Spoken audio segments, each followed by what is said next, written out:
What's up, guys? How's everyone doing today? This is Johnny. New week.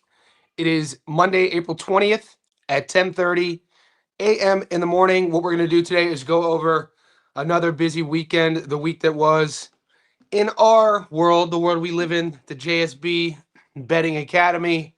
Wherever you are in the world, I say thank you for tapping in. As you guys are coming through, just like the video, what we're going to do today on this live stream is talk about what happened in our wins and our losses. I'll take your questions. We'll have a little look ahead as well. If you guys are in the Discord, I haven't I didn't go live Saturday or Sunday. So we have new JSB insiders. If you joined on YouTube, I just posted the VIP link in the members post section. So click that and you get access to the Discord. To all the Patreons, I woke up. I purposefully didn't tap into our business side of things yesterday. I needed a day off. The English card, by the time Ben Whitaker fought, it was already over when I woke up. And I knew that.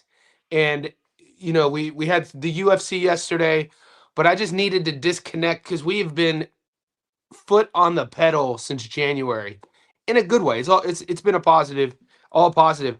And this past weekend was a roller coaster. We hit some great highs. We had some lows. There were some shocking outcomes. Auntie Lonnie, the parlay killer. So we'll get into all of it. But I do want to welcome the newest JSB insiders. We're approaching 500. Hopefully in a perfect world we would get to 500 before May. But I'm not pushing. I'm grateful for where we are, for everybody who's taking advantage of our Discord. It's not just boxing. I'm currently looking at it right now. NBA, Major League Baseball. The Major League Baseball Discord is popping off. Shout out to boxing fan Yuko.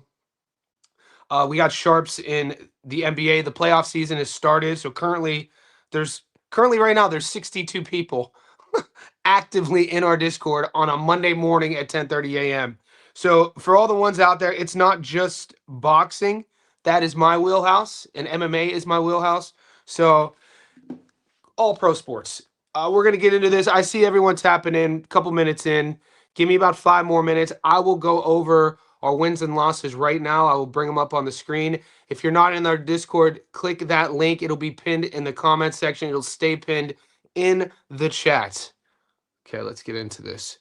So on the screen, you guys are about to see, voila. Okay, so these are just the tickets. I do this every week. If you ever want to see the summary, the write-up of our wins and losses, so full transparency for all the newbies, whether we win or lose, I write it, I'm a writer. So it's one of the things I do as well. I like writing. So it's a little short write-up. We did hit 1, 2, 3, 4. We hit 4 winning tickets with a 5th that's live. So we started our long-term parlay last week. The first fight on that parlay was Alicia Bumgardner. She won.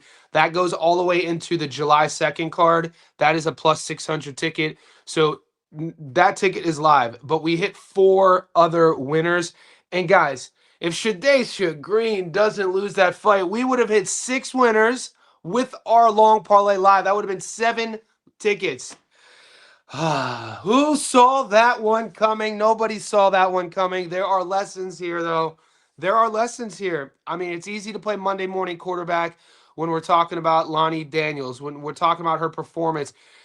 The game plan, I did not expect that to be her game plan because the girl that fought Clarissa Shields, she was on her bike the entire time. This version, I mean, shout out to her camp, shout out to her corner, shout out to her preparation, shout out to her for executing this game plan. And everybody's talking about what Shadasia Green didn't do, what Shadasia Green looked like, that she didn't look right. No. What we do here is we talk about the proper narrative. Even though I lost out a lot. Those 2 tickets, I'm salty. I am. But the last thing I'm going to do is not give props when they're due. Lonnie Daniels beat the brakes off of Shadasia Green. Lonnie Daniels' game plan on the front foot to outwork her, outpace her. If you're not healthy going into a fight, don't fight.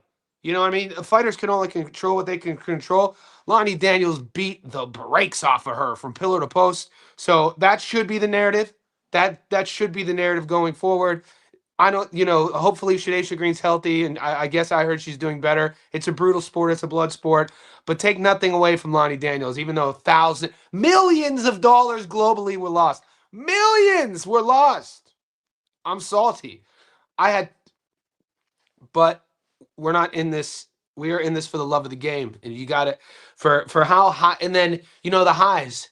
The highs were high. I kind of wish the highs would have happened before the low because you know what? And the crazy thing is, my weekend ended on a high with the UFC ticket hitting. So we hit on our. This makes 10 weeks in a row.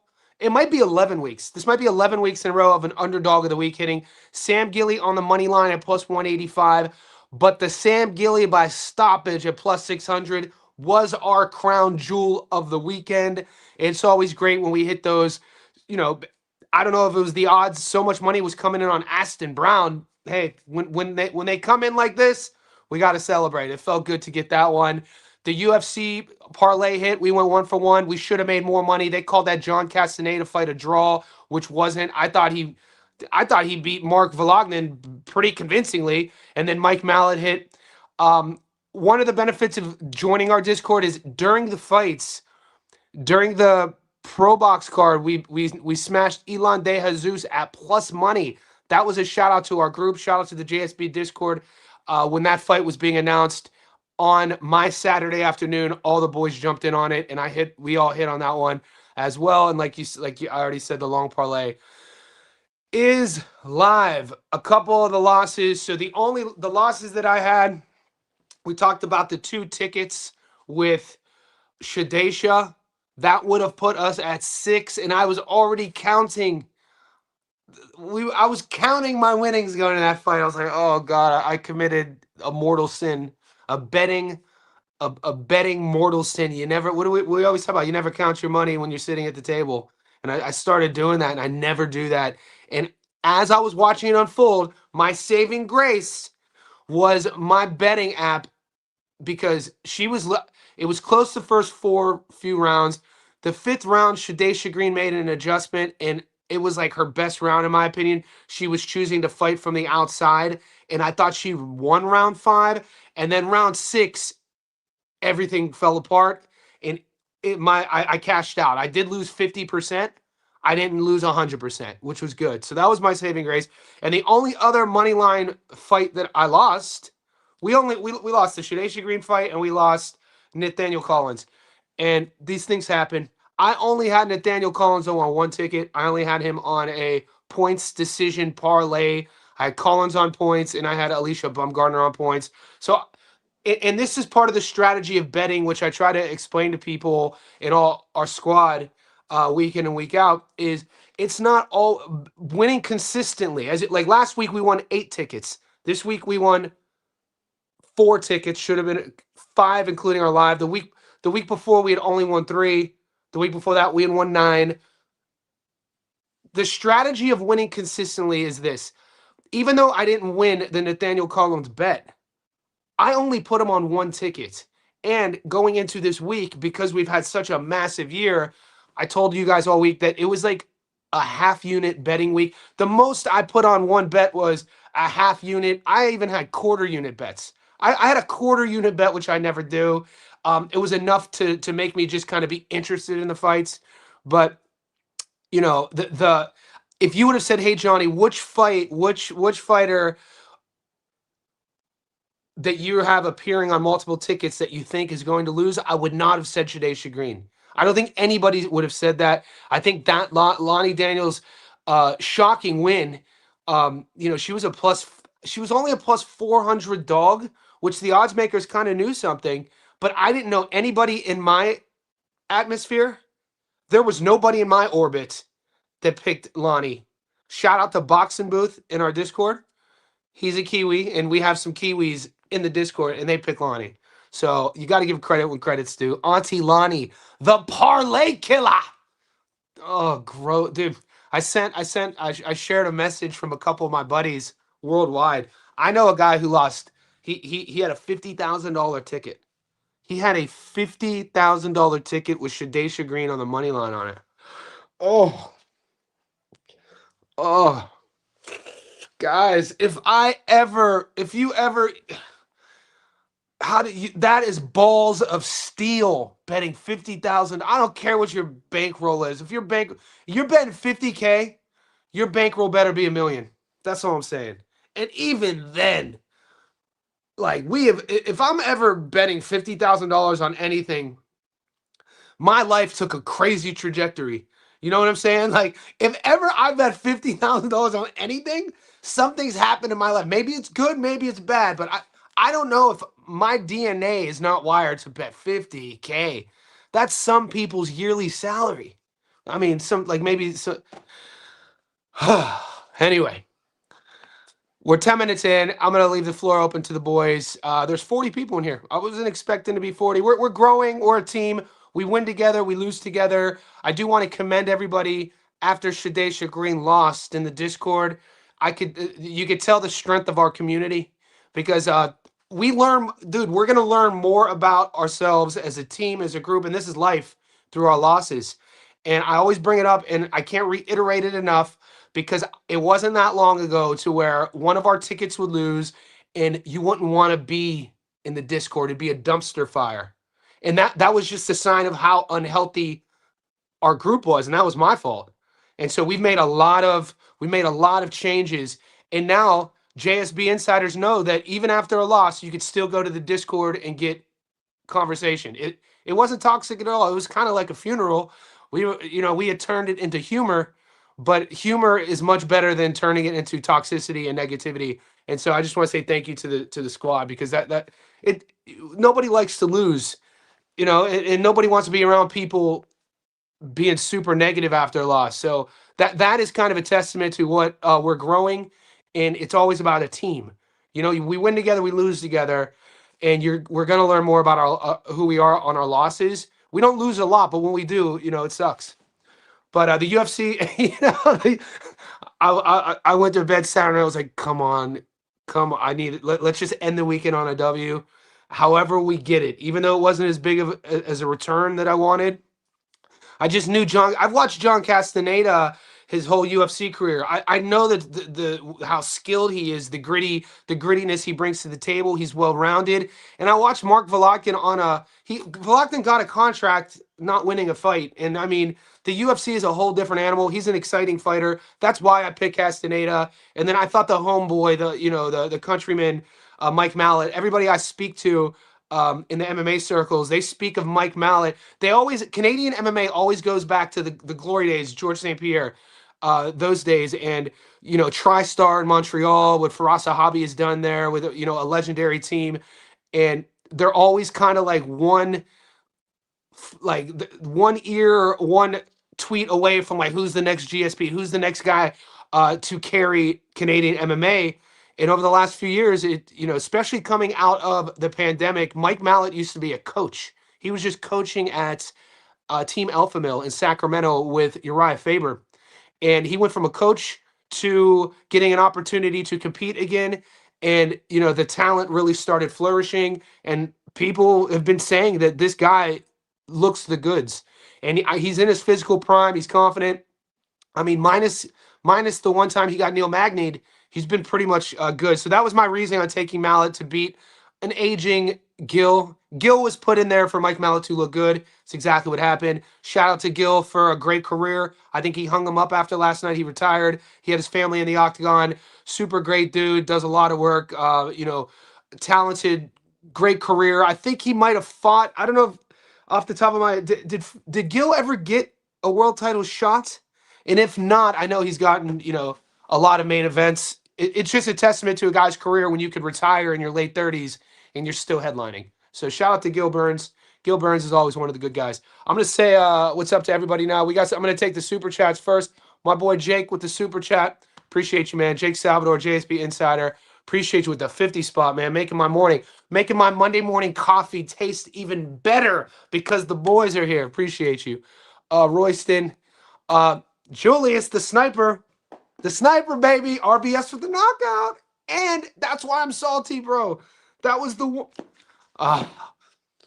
I had RBS on a parlay with Nathaniel Collins, but that's a good eye. And you talked me out of the points and into the knockout on a live stream. So shout out. UFC was pretty good, but fell asleep. Kingdom Life in the house. Kingdom Life in the house. What's up, Cody? Appreciate you. Everyone's tapping in. Yeah, they don't expect to be too busy today, but I will stay on for a normal hour. You guys know every day you'll get at least an hour of me talking. And I am going to do the stats don't lie. It's not a busy week, but we have a lot of fights. We got Australia on Thursday. It looks like a bunch of feeder fights, if you ask me. I'm trying to find us a dog. I don't know if we'll get there. If anything, I see a parlay right now for Australia at like an 87% return, but I'm waiting for props to drop. We got the Maloney boys. Ben Mahoney's fighting too. I know Ben personally. He's a good fighter. He's not a household name, but he's an exciting fighter. And there's going to be money on that card. I'm going to do a Stats Don't Lie video on the big boys, the Pero and Big Baby fight, and I might do Jacob Banks fighting. Jacob Bank is the kid who just fought William Skull and knocked him out and stopped him. Looked pretty good. People really excited about him. I think Jacob Bank might be in the top 10 rankings at middleweight, so I might do a Stats Don't Lie video. I just have to wait for the odds to open up, and we got a lot to talk about. Every week is a new week for us. We talk about our wins and losses on this live stream, and then we immediately turn the page. If you're following me on Instagram, you would have seen the odds already that I posted on my Instagram story of the Australian fights this Thursday. Manny, this is the calm before the mace. So I just started watching. You guys are going to laugh, but the show came out in 2011. I just started watching Game of Thrones. So I'm on Game of Thrones Season 3, Episode 2, and they keep saying the winter is coming. The calm before the May storm. May is coming. Calm week, but we got action. We got a calm week, but we got action. I'll bring the odds up too. This is what we do, guys. This is what we do. Like this is why I always talk about it's very important to never get too high and never get too low because it comes in waves. You want to learn to take your wins at an even kill, and you want to learn to take your losses at an even kill. Because if you don't, if you get too emotional, you're going to have a mental breakdown. Shout out to Gary, man. I was watching Gary's live stream. 3D boxing, man. Them cats, he was stressing me out. He's getting pissed off. Gary's pissed right now. It's good. He's pissed about, he went on a rant about the zone and the cards, and I don't like seeing Gary that frustrated, that stressed out. So I go over to 3D Boxing, support him. I think he's dealing with some issues with YouTube or Google. Green was set up.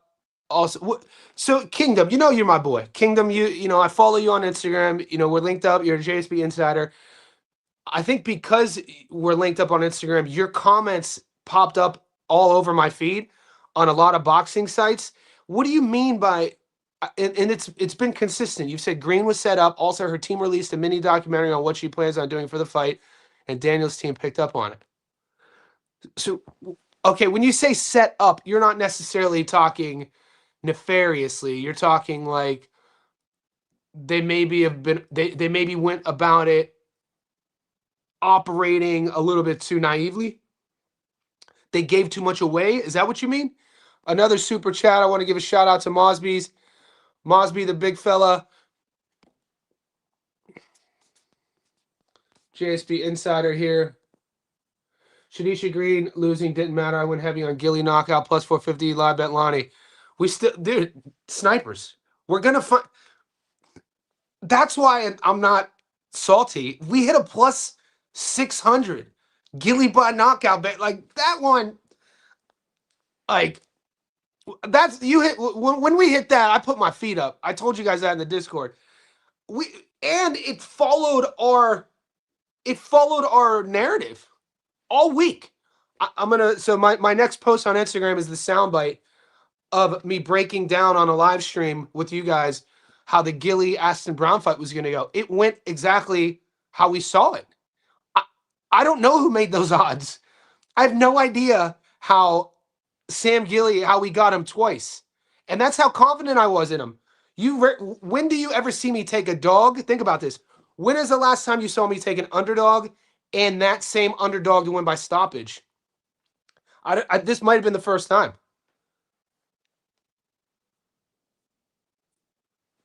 Like, we got him here at plus 600, and then there. And look when I put the bet in. Look, what date is that? Tuesday? Look when I put this bet in. Last Tuesday, I put that bet in. So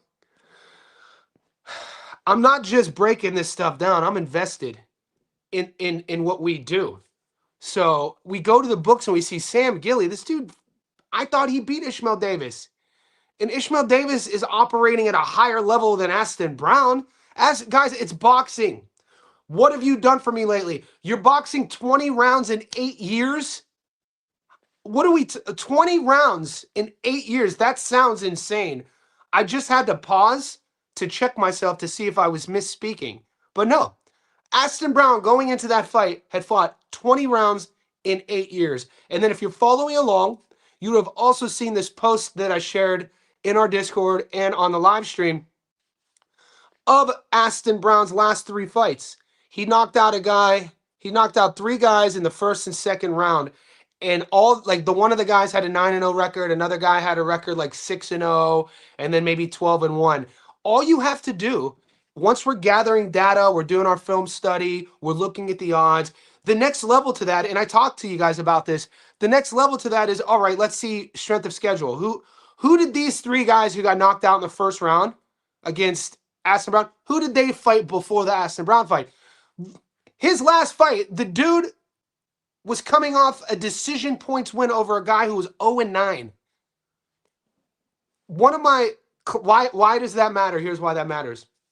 One of my online clients, he's a Commonwealth Games boxer. He's an amateur. He's going to go pro this year. He's making one last push to become an Olympian. I'm his strength and conditioning coach. I help him a lot with other things as well. We were just talking today. We were talking about the important. I was explaining to him the relevance and the importance of one of the most major important points of how to move a young fighter is who they fight, is the matchmaking. You can't rush a guy.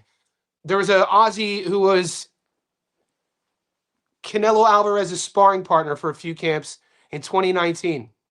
He was 24-0, or he was 24 years old, undefeated knockout artist, and they put him on the Canelo Alvarez undercard.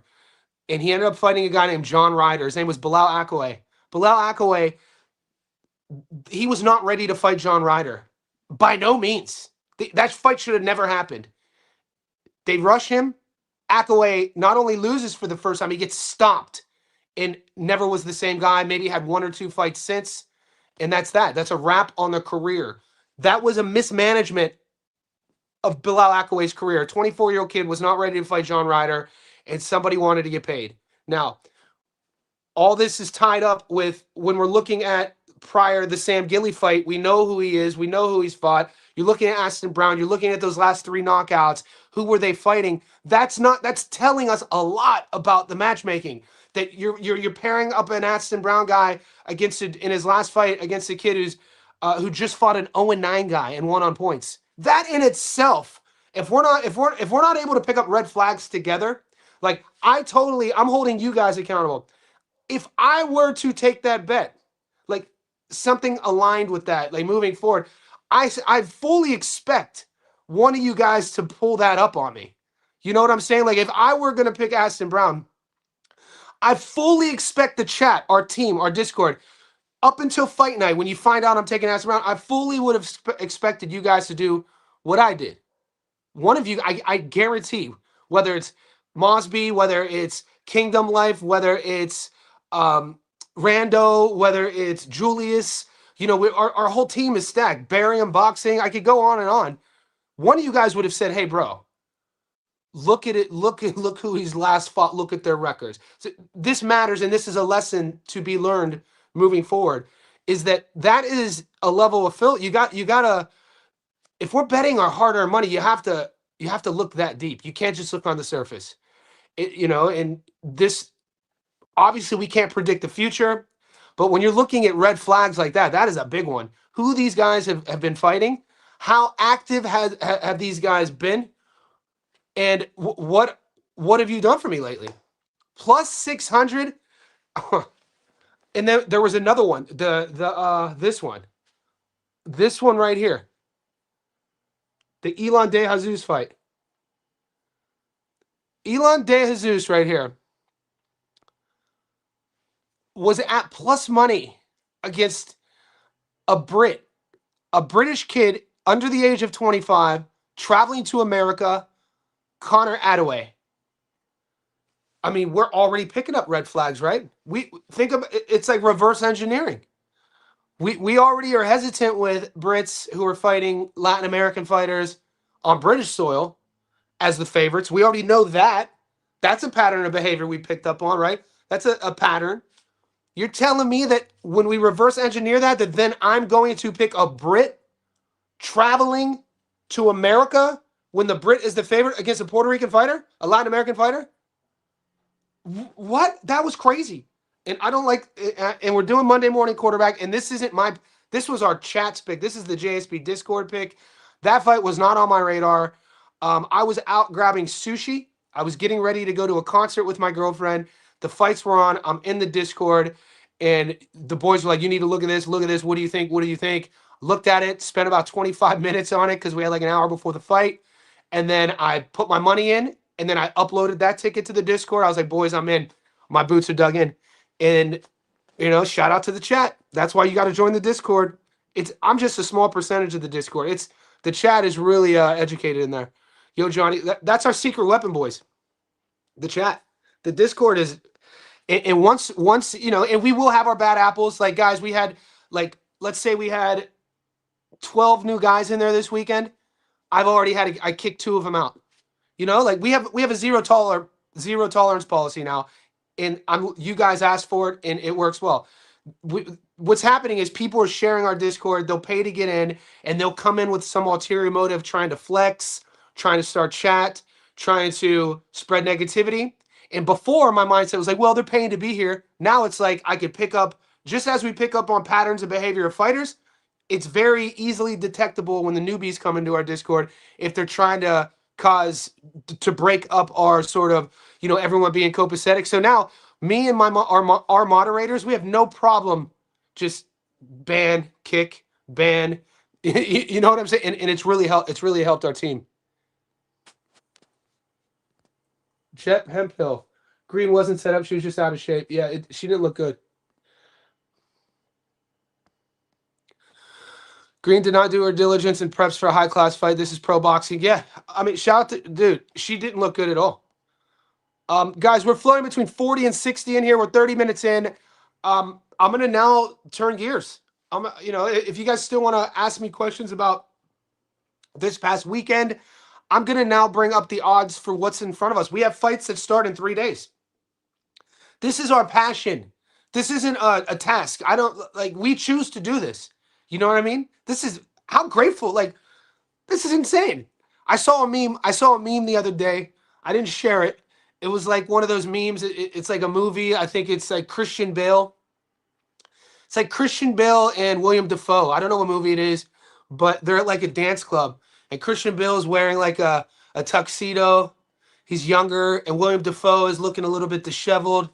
And the meme said, me in the afterlife trying to explain to a guy who got his hand cut off and chained to an underwater boat for stealing a loaf of bread. Me trying to explain to that guy in the afterlife what hitting an 8-leg parlay feels like. And I was like, my algorithm is perfect. We get to do this. If you're not having fun doing this, don't do this.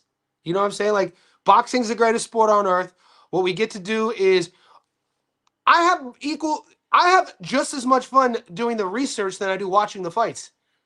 I don't know if that I think that if you enjoy the dog hustle, if you enjoy the research, if you enjoy the film, if you really enjoy the sport of boxing, this part of the week, like Julius has given me a fighter name, I'm going to pull the odds up. We're going to get into this. And then all week, we're going to have this debate on what we see, this to me is the juice. I get more out of this than I do watching the fights, which sounds insane. By the time the fights come on, my feet are already up. We've already done our work. It's stressful, but this is the fun bit. And so just wanted to shout out to Julius. I'm going to bring up these odds.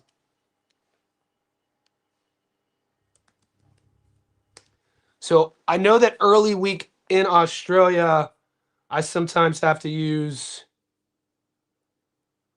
Bet365, but we'll see.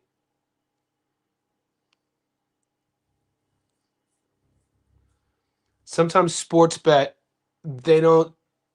I don't know if I remember seeing this fight. I'll check Bet365 too.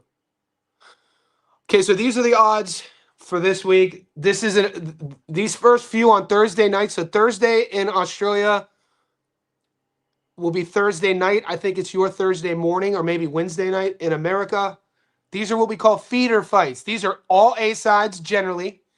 All A sides generally, and then maybe one or two of these domestic level 50-50 fights. Where we make our money on these cards is predicting that where is that 50-50 fight at. And I've already been on the phone. I've sent some messages out about a couple of these fights. But Akuso should win.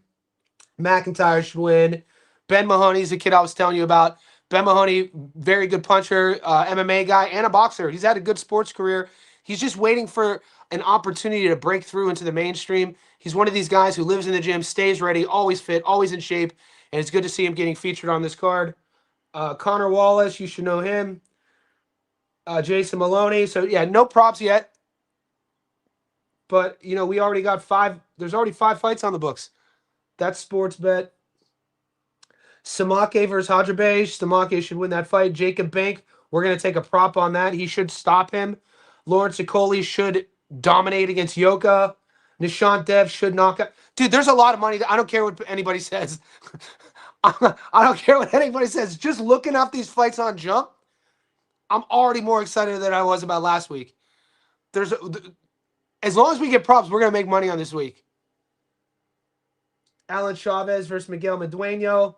Chavez is an Argentinian fighter. I've watched Chavez fight a couple different times. I think Chavez might be 26. One of these Argentinian records, they're like 24-0 with like 22 knockouts. It's like, oh, okay. And so you always have to be cautious.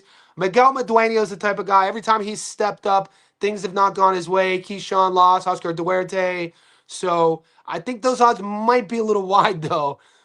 Almost plus 600 is a bit insane. So I'm going to put a little bit of an asterisk there. Rojas versus Sosa. Okay, here we go. Shout out. Angel Barrientos versus Isaac. So these odds are already good. Mike from Melbourne. What's up, Mike from Melbourne? How you doing? We're already... if anybody has any questions about this past weekend or, you want your 2 cents, something we either agreed on or disagreed on, you could comment and I'll bring you on.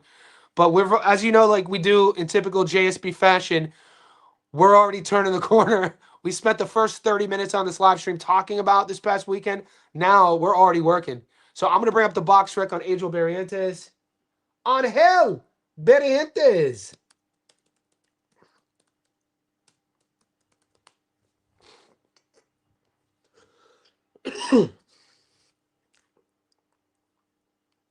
Oh, we've seen him fight before. 14-1, 23 years old. Tall for the division. 5'10", 72-inch reach, bantamweight. Long. Young kid. Who do you get stopped by? Early days. First pro fight. No, my bad. 1, 2, 3. He got stopped in his 4th pro fight against Travin Lawson. Lawson 6-0. One of these can't get fights. Hasn't had a fight in 2 years. But when was that fight? He got stopped against Lawson. Wow, 6 years ago. He was 17 years old.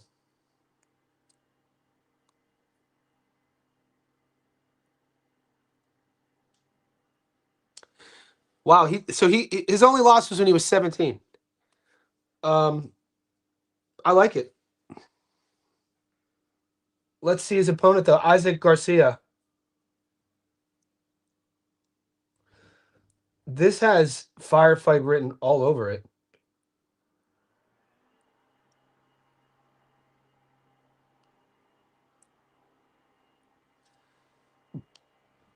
Box trick with these pop-ups drive me insane, guys. What are we doing here?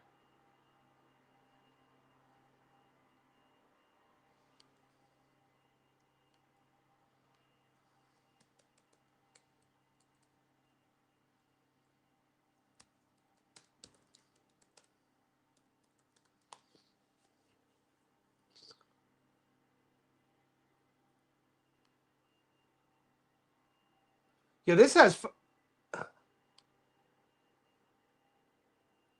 18-0, 12 knockouts, 22-year-old.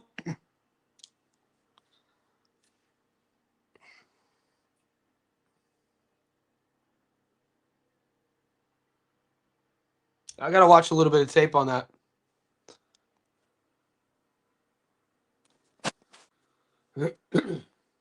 Yoka's never impressed me. Talking lost when inexcusable. Yeah, Yoka's a guy we know about his amateur career, Olympian. Had a lot. People thought he was the next dude up, man. What is it about that heavyweight division to where, like, I think we see it more with heavyweights more than any other division. Fighters who seem like they have all of the boxes ticked, but then it's their mental, their mindset, the psychology that gets the best of them. Maybe it's because the heavyweight division is more like elevated, or we put more energy on it. But think about the list of heavyweights over your whole life, 20 years. Guys quitting on the stool, guys mid-round, crying, guys having meltdown. Like, it's always like that heavyweight division. Tanaka, Jin Sasaki versus Tanaka. Is there a Japanese card? I'm gonna pull up the Bet365 odds in a second. We got a fight night coming in Perth. Yeah, my boy Jackson John England. I'm friends with him. That's a great fight, dude. Jackson John England. Look at versus Zauerbeck. This is a really good fight. So I'm excited for John. I've interviewed him multiple times. He's been on the channel multiple times. Really good dude. Really classy fighter. Really good guy outside of the ring too. Stand-up dude. His grandfather, Jackson John England's grandfather, used to travel Australia in tents. He was a bare knuckle tent boxer, like in the mid 1900s. So his lineage is boxing for sure.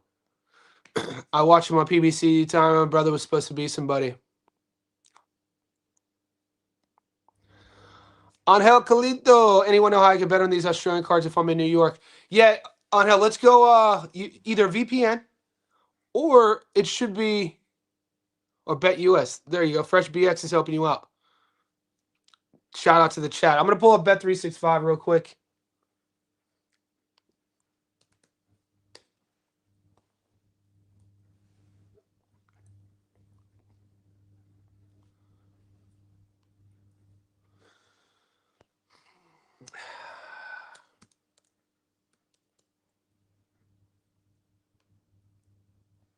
All right, boys. So this is a different betting app. This is Bet365 in Australia. So yeah, Austin Acuso. All right, there's already more fights. Christopher Riley, Connor Wallace, Xavier Fletcher versus Sabanda. Fletcher's easy money here. Max McIntyre, easy money. Ben Mahoney, easy money. Jason Maloney, easy money. So what are we doing here? Let's see something real quick. So we go 1.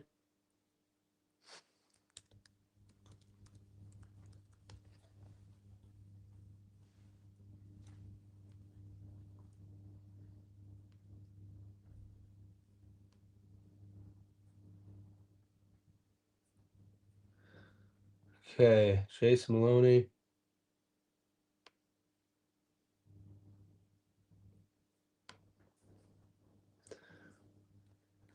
1. I'll do it from my phone. I just want to see what that adds up if we add it on a parlay just real quick.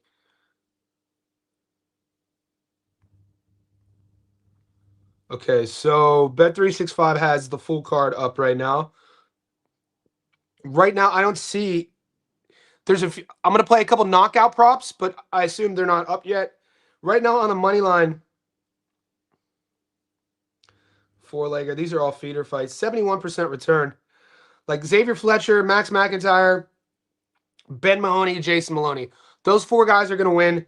It's 71% return right now. So I don't know if we wait. I don't know if we want to. What we're going to have to do is probably get.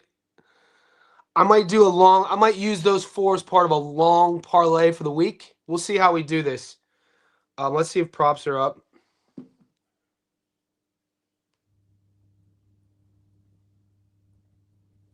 No props up here. I would play the Connor Wallace by knockout.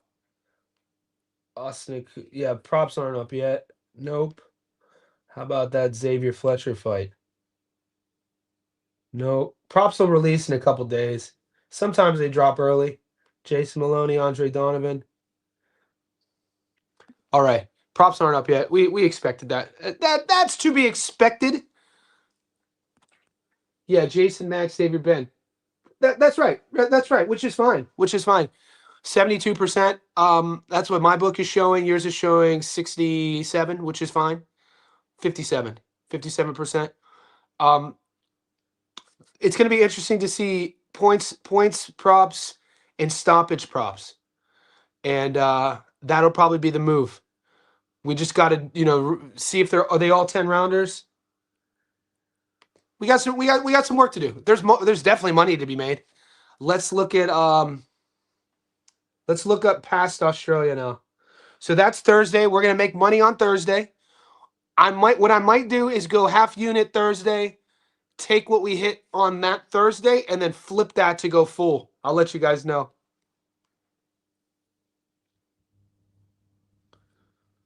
Okay, and then we got Bakary Samake versus Hadrabash, plus 400. Samaki's the heavy favorite there, rightfully so. Lorente, Yoka, yeah, that's the Okoli odds are probably going to go down. So $1.30.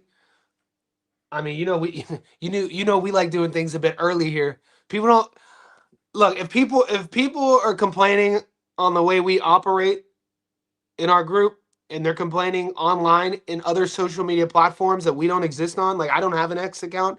I'm not on Twitter.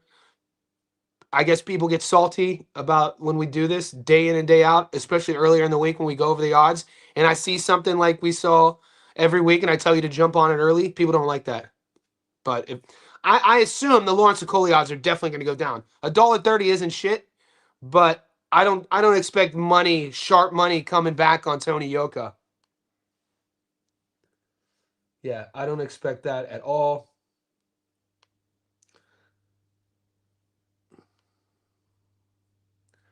We got some work. This is the interesting one. So I'm going to tape this.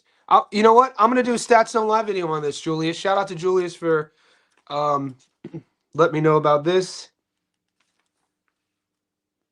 So this is the Barrientos fight.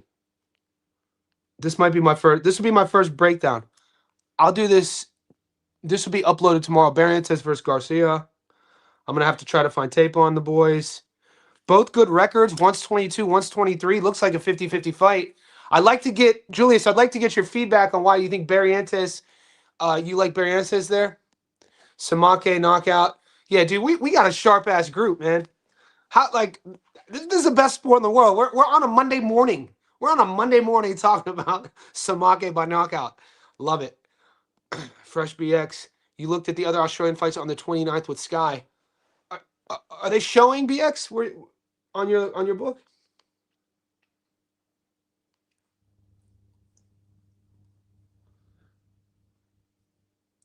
Is that the Jake Wiley card? Jake Wiley. Yeah, we got so many fights. Andrew Hunt. Dude, this Andrew Hunt, Benjamin Hussein is... Don't sleep on this fight, mate. Andrew Hunt is the kid who came in. He had a stellar amateur career, took some years off. He's the dude who knocked out in his last fight. He was an underdog, and he knocked out the kid who just fought last weekend in Australia. His name is slipping my mind. But Ben Hussein is a legit domestic. A little bit. I think Ben Hussein's a little bit better than domestic. He could punch. He's gritty. This is a fun fight, man. I think Ben Hussein's live as hell here. At plus 200. I think Ben Hussein could beat like we'll see. I don't want to get too plus 200 is insane to me. Ben Hussein's definitely the more experienced guy. He's been more active. I know he was injured. I know he's a big dude for the division. He always wants to fight. I like his style too. And if I remember correctly, Ben Hussein has looked good in his most recent form. So that's a fun fight, man. And both guys can punch. I think Hunt might be a little bit tighter in his techniques, but that's a fun fight. Jake Wiley versus Zalewski. Jake Wiley's I call Jake Wiley the king of one gear, which is fine. If Jake Wiley had a second gear, or like he just needs some spice to him.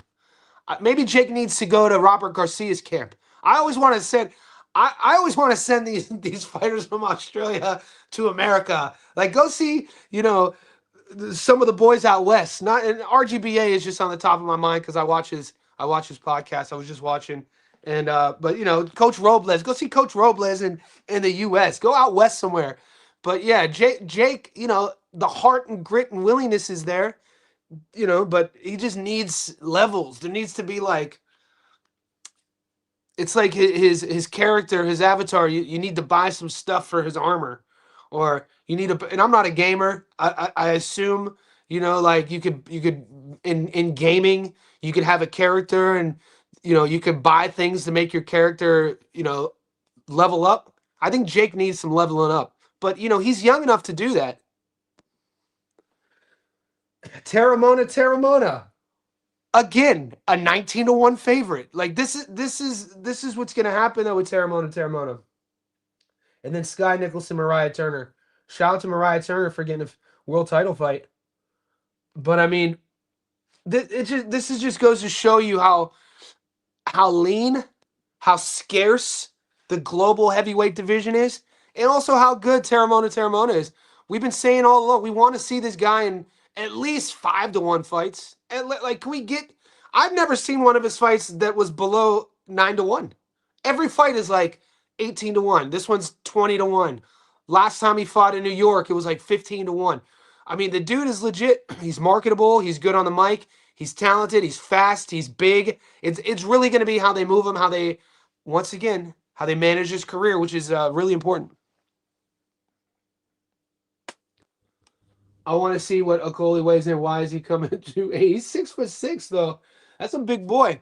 I think what we're gonna see is they do Okoli beats Yoka, and then we finally get to see Okoli versus the Midnight Train. A decade or like maybe 5 years too late, but hey, it would sell, especially what the Midnight Train just looked like last week. A prop that we hit. We've been dude on the down low. We've been good. We've been good. Every week we good. We still good. Good week of boxing. Yep. That Crucible live bet series. Big Shadow, you boys. See, the reason why my hands are always tied on the live betting like this, because if it's going against my pick, it would just be a bad look if all of the Nathaniel Collins bettors, I picked Nathaniel Collins to win. Crucible clearly won that fight. I love that the chat during the live fights that you guys do, that we win money. You could see how like I cashed out. My version of that is seeing where the Shadasia Green fight was trending, and I cashed out. I lost 50% of what I was going to make, but I still kept 50, which I'm super happy with. But you see why I couldn't, even as that fight is trending. And I thought Collins might have won the 12th round. I gave Collins the last round, actually. It would be a bad look if everybody on Patreon, everybody on YouTube, everybody in our Discord knows that I took Collins and then I live bet Lorente. Like, you guys would have no respect for me. You know what I mean? Like, I can't do that. But I love that I love that. Now, I do. If I didn't have action on that fight, if I didn't give away a ticket, if I didn't put the Nathaniel Collins parlay together on our Patreon, that I would have seen that. But the knockdown early, And then it was Collins' body language the second half of that round after the knockdown. Like, when could you guys ever remember a fight in which the fighter who lost, his downside came after he dropped his opponent? Like, it was the first 3 rounds was exactly what I thought it would look like. Tit for tat, tit for tat. It looked like it was going to heat up and boil into what the first one was. And then Collins separates himself and gets this sort of flash knockdown, which is like with like 2 minutes left in that round. And then that knockdown seemed to propel Lorente into a different gear. And then from that point onwards, after Lorente got dropped, Collins kind of disappeared. He looked like he was in trouble at that end of that same round. It was his body language. It was a weird one for me. But then he came on. He's looking in his corner. It almost looked like he was stuck in the mud. Maybe the camp. I'm just trying to play Monday morning quarterback, not making excuses, but talking about this outcome. Maybe training was too hard. Sometimes it is a thing to overtrain. It is a thing to spar too much. We do know that he went to America and got some really hard, good sparring rounds in with some really high level pros. And so that's the thing. And he came on decent late. I gave him the 12th, but those scorecards were atrocious. One of the judges gave it 116 to 111 to Nathan. That was crazy to me. I was like, we about to get a gift. I was like, can I get a gift? Can we get this gift? Dude, that would have been the best, right? Because, right before that, we got the Gilley knockout. I knew we couldn't get that gift. I didn't want to see Lorente robbed like that either. You see Callum Peters, but yeah, I posted this. I posted this in the Discord. Yeah, it's in the Discord. So, dude, that's a tough fight, man.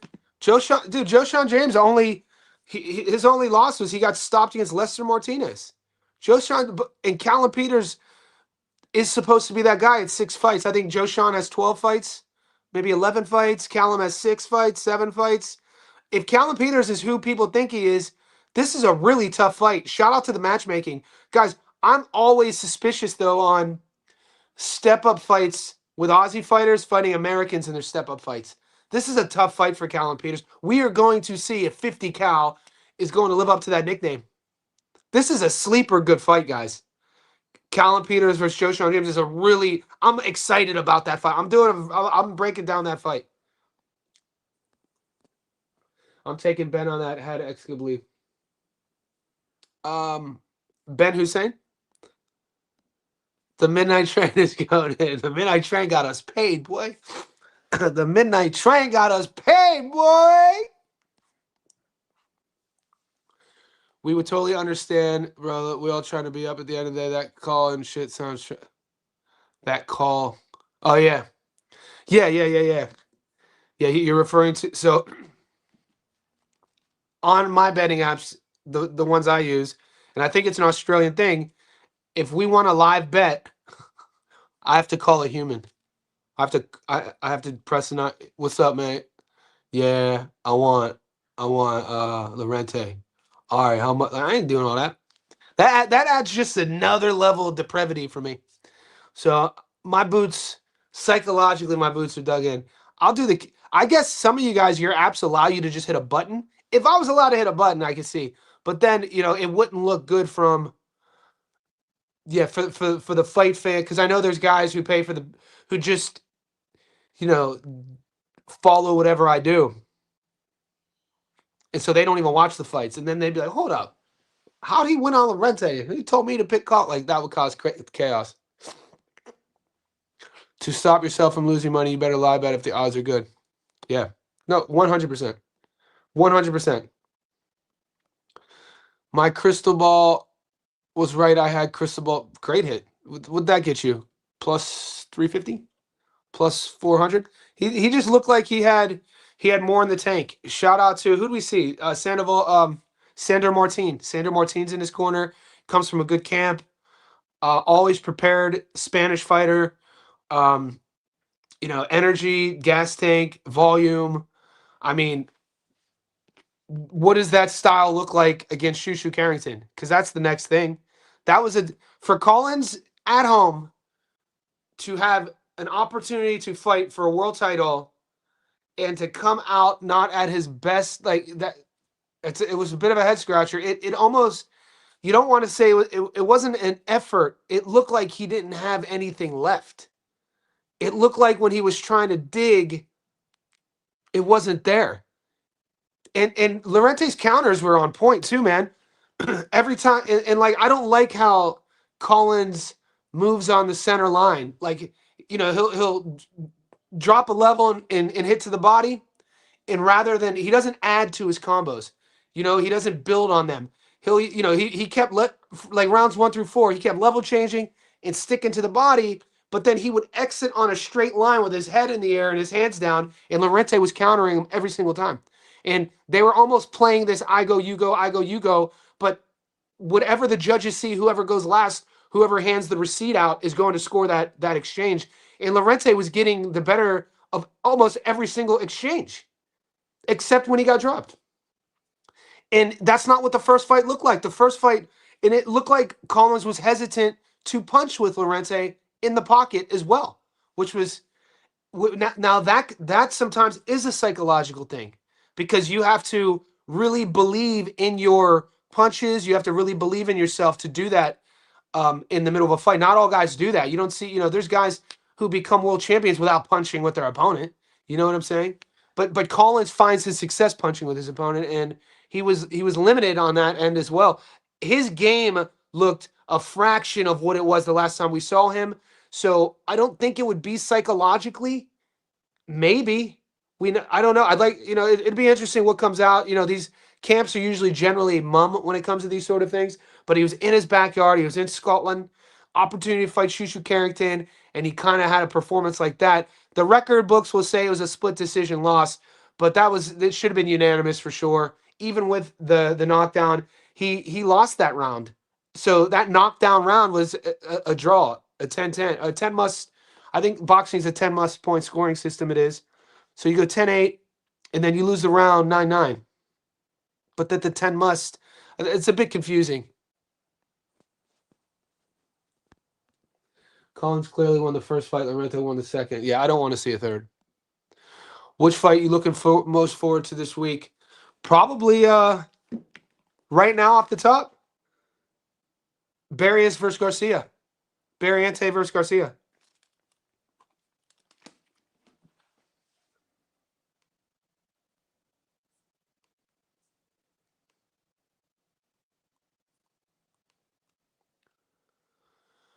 So this kid is 18-0. This is currently a 50-50 fight. I think Rojas Garcia is a slight dog here against Barrientos. He's 22 years old. Barrientos is 23. Isaac is 18-0 with 12 knockouts. Barrientos, I think, is 14-1. This is a really fun fight.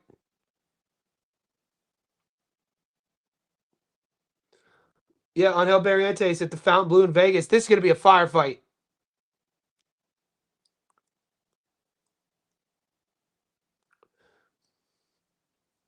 It looks like it's Rojas' first fight in America. Yep, TJ.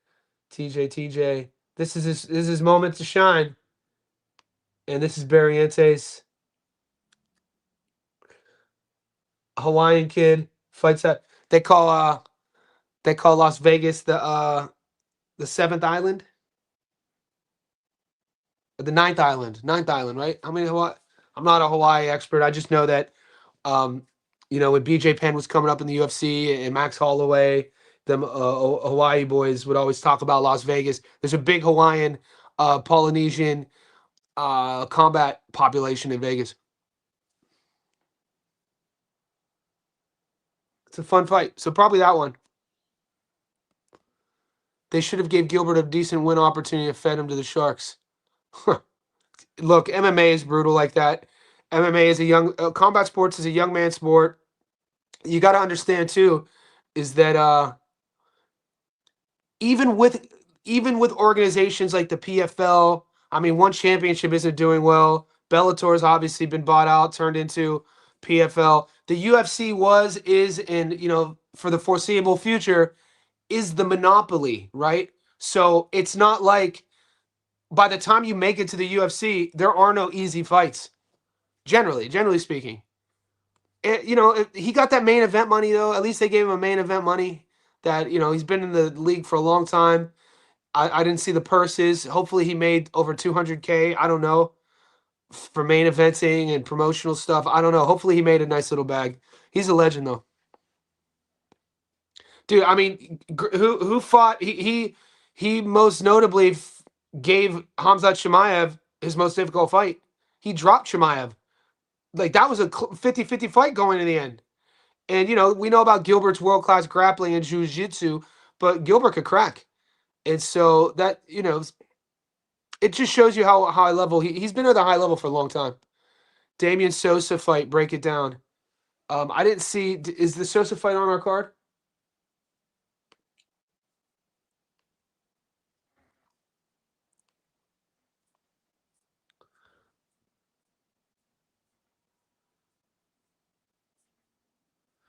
Austin Akuso. Freddie Rojas, Damian Sosa. All right, I'll put that in my notes.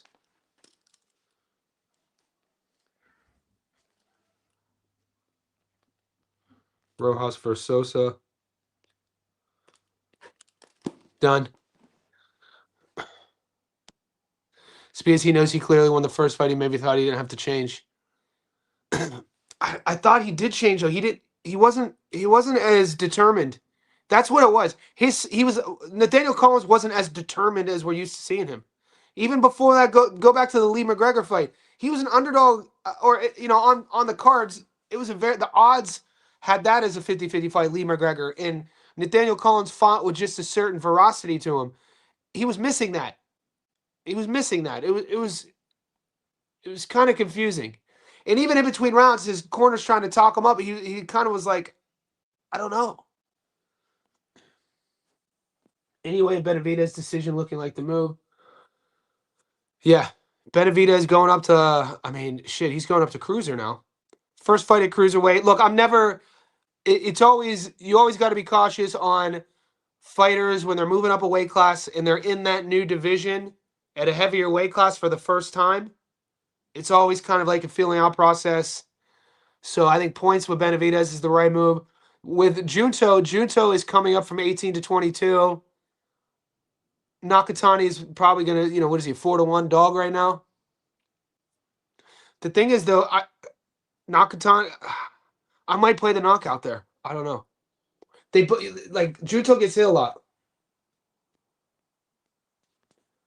I'm hella excited for Benavidez fight week. Anyway, fighting. Okay, so everyone likes the points here. We'll see. I'm pretty surprised Collins lost. Same.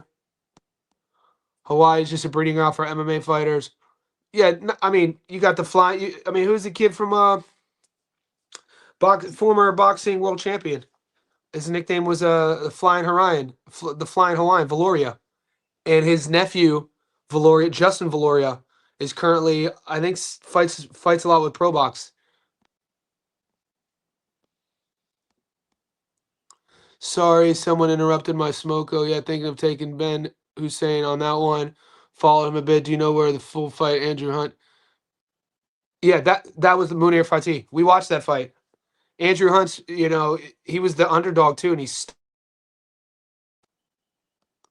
You think Nishad Dev Yeah, I do. Guys, I'm going to wrap it up. Stay tuned. You guys are the best. We got fights in a couple days. We got a lot of work to do. Join the Discord. Support the channel. However you can do. I'll see you in the next one.